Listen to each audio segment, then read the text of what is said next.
everyone, it's your boy Chrysalis here, and this is going to be part 2 of my mini-series, or what have you, Road to the Oscars 2025. Where basically I'm going to cover every single movie that was nominated for Best Picture for this coming Academy Awards ceremony. And for this video, for part 2, we are going to be covering Wicked. Before I get started with this video, I do want to apologize for the scarcity in videos. Like I said before, I'm going to be focusing on getting this series out just in time for the Oscars come March the 2nd. So I've got my work cut out for me, that's for sure. But I'm also not going to just upload one video a week. I'm going to try to aim for 2 at the minimum, 3 at most, whether that's going to be reviews for the rest of the movies or something else semi-related, or just something unrelated. Anyhow, with that out of the way, let's get started with this review. Wicked is the latest film from director Jon M. Chu.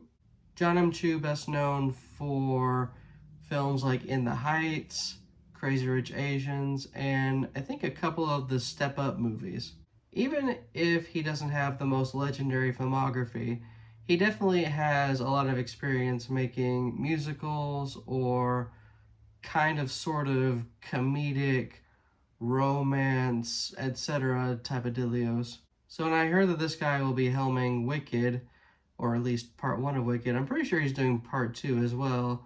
I wasn't really surprised. This seems very much in his wheelhouse. But I was also more interested in the 2 actresses, Cynthia Erivo and Ariana Grande, playing their respective roles as Elphaba and Galinda. 2 actresses that are super passionate about Wicked and super passionate about the roles that they were desperately wanting to play, but I'll get into more of that later.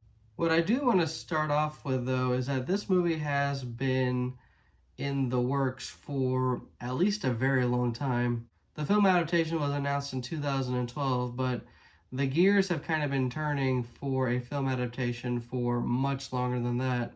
The movie's been delayed multiple times. At one point, it was because of the COVID-19 pandemic, the SAG-AFTRA strike, and for some reason, they wanted to prioritize Cats instead of this movie. And if you're at least a little bit familiar with film over the last 5-10 years or so, you can kind of guess how that panned out.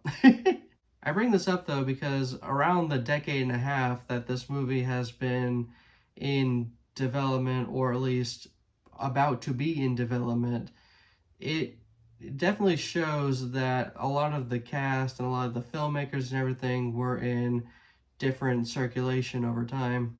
What I also want to note is that because technically, I believe Universal does not have the rights to Wizard of Oz, elements of the film adaptation of Wizard of Oz were not able to be shown in Wicked. So everything quintessential, like the ruby slippers that appear in Wicked, they changed that. Now it's just bejeweled slippers inside of a ruby case. And even the shade of green that Elphaba is, that was apparently copyright claimed as well. So they had to do a whole other shade of green specifically for Cynthia Erivo for Wicked. And again, I bring this up because I'm wondering, kind of a tinfoil hat theory, kind of sort of, how much this extended into the film's quality. Because while the movie has fantastic performances from both Ariana Grande and Cynthia Erivo, and the music is also really good too, I find myself very irritated with the choice in lighting. Well, primarily just the choice of lighting, which ended up being an extension of its poor cinematography as well. And I bring that up, and I've said this 1,000 times already, because the lighting in particular really interferes with so much of what the film has to offer. I don't know this for certain, but I can definitely tell that a lot of Wicked was filmed with natural light for some reason. I don't know why the movie decided to look like Robert Eggers' The Witch. We are not making a horror movie. Natural lighting is great depending on the film you're trying to make.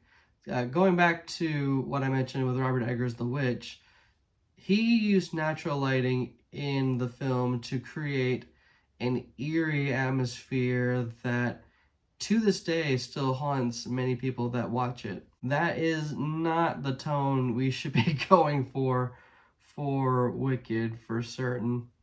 And that's not even the tone the film goes for, like, period.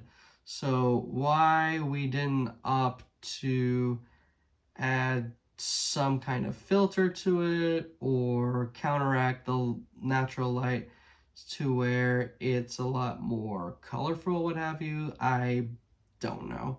I think the only scene I can think of where it's super colorful is the tail end of when Ariana Grande is doing the popular song, like when it just becomes huge, saturated with pink, because that moment is more or less just about her. I thought that was a good touch. Or at least it was something to break the monotony of it just looking like that throughout the entire film. And it's not just the fact that the natural light really underscores a lot of the really great costume design and the choices and visual effects and everything. It's also because they don't know what to do with the sun. Like, the sun becomes like this irritating element throughout the entire movie. The sun shining through window panes, just obscuring different parts of the production's design, as well as a lot of the actors, just is so irritating. Like, Now, don't get me wrong, I think this movie is still pretty okay. I think it's still pretty good. I dare say it's might even be solid because of everything else that it has to overcompensate in order to deal with the lighting. But just imagine how good this movie would have been if we just looked at the footage and thought, maybe we should do something about the sun. Maybe it's not a good idea that we can't see Ariana Grande's face because the sun is right there. Maybe it's not a good idea that a decent chunk of Dancing Through Life we can't really process or see because of how distracted we are by the big giant ball of gas right behind it. I've seen a lot of people complain about the color and whatnot, but I don't even think the color is the problem. I think it's just the lighting. Like, yeah, maybe with a different filter for the light, that enhances a lot of the color for the movie. And I think a good bit of the movie is pretty colorful in a tasteful way. But again, a lot of it just feels so underscored by their choice in cinematography. Like, I have no idea what Alice Brooks was cooking doing this with the lighting, but it just straight up didn't really work, at least not for me anyway. And that's kind of just my major complaint with this film. The only other minor one, or I guess I got two of them, is I feel like that the whole sequence with the Emerald City kind of overstays its welcome in a way. It feels like it pads time with a lot of exposition that probably could have been introduced earlier in the film. And also, while I'm nitpicking, it just feels odd that everything with Elphaba just kind of changes because Galinda accepts her. Like, all of a sudden, everyone that basically just worship Galinda and the ground that she walks on went from just straight up finding Elphaba just absolutely horrendous or subhuman, and now they just absolutely adore her because Galinda now does. Again, that's probably just me being nitpicky about the source material that this movie is based on, but that's just how I feel. But yeah, other than that, I thought everything else was really good. I really dig, in terms of costume design, the yin and yang nature of Elphaba and Galinda's differing wardrobe, where Galinda wears a lot of bright pink and everything. Elphaba wears a lot of dark colors. I also believe that an underrated aspect of the film, and maybe I just don't know Broadway about that, but the extras feel like their own specific living character in a way. They all feel like a constantly moving element of the film that I really appreciate a lot. Like when Elphaba walks anywhere, and like just some random dude or two random people are like, get her away from me. Or when Glinda says something or does something remarkable, they're like, just things like that I just really appreciate a lot with extras as opposed to them just being there, you know what I mean? I think the score is really good. A lot of it's based on the original score written for the Broadway play by Stephen Schwartz, except a lot of the main songs like Defying Gravity and Popular were kind of rearranged in a different way. And a lot of the underscore and transitions and bridges and whatnot, I believe, are done by John Powell. I think they both did a pretty good job with this score. Everything that's supposed to be big and dramatic is big and dramatic. Everything that's supposed to be bright and playful is, of course, bright and playful. The two of them had one job and one job only, and they exceeded, in my opinion. Not sure if it should have been nominated for Best Original Score over a movie like Challengers, on the other hand, but it is what it is. And I do save the best for last. I think the cast is pretty solid as well. Mostly just Cynthia Erivo and Ariana Grande. Like I mentioned at the beginning of the video, you can tell that they're both super impassioned about their roles. You can actually tell that they have so much chemistry between the two of them, like all throughout the movie. Whether it's during their rivalries or their friendship or like the eventual dissipation of their friendship at the very end of the film. They just both killed it. I don't know what else there is to say other than that. Everything from the choreography, the singing, and the acting, they very well deserve their nominations. I dare say, because of all the ongoing Emilia Perez stuff going on, I'll do a video on that eventually, we could very well see Ariana Grande walking away with an Oscar. The movie also features Jonathan Bailey playing Fiyero, and he does a really good job in that. Michelle Yeoh plays Madame Morrible. She does solid as well. Honestly, the only performance that I didn't care for was Jeff Goldblum as the Wizard. He just comes off to me as Jeff Goldblum in the movie. I mean, it's been a while since I've watched The Wizard of Oz, and if you have not watched The Wizard of Oz, you're missing out on a key piece of cinema, and you need to fix that issue immediately. But you don't really get a whole lot of personality out of the wizard from my understanding at the very end of the movie. So yeah, maybe Goldblum wasn't given a whole lot to work with, especially given how brief his role is. But even then, it's like, okay, it's Jeff Goldblum. He's the wizard. Lovely. I don't necessarily have a whole lot to say about the story. I never really read the play or the book it's based on, but I didn't hate it. I thought it did what it was meant to do. As someone that's obviously, like I mentioned, watched The Wizard of Oz, I kind of have an idea of what happens. It's kind of like when you're watching the Star Wars prequels and you've already watched the original trilogy, so of course you know that in Revenge of the Sith, Anakin Skywalker becomes Darth Vader. A spoiler alert, by the way.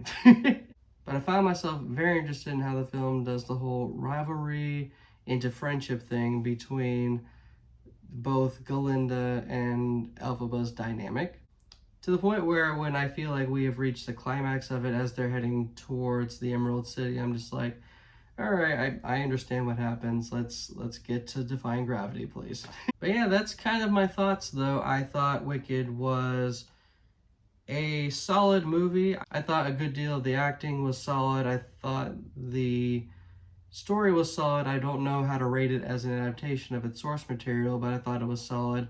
I thought production design was solid. I thought that costume design, just about a lot of things that the film does right was solid. It just looks ugly.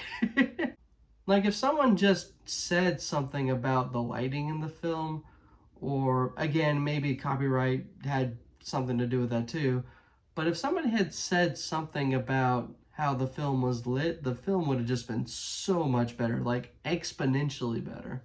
Even if I don't necessarily agree with its Best Picture nomination, I definitely did enjoy Wicked the first and second time I watched it.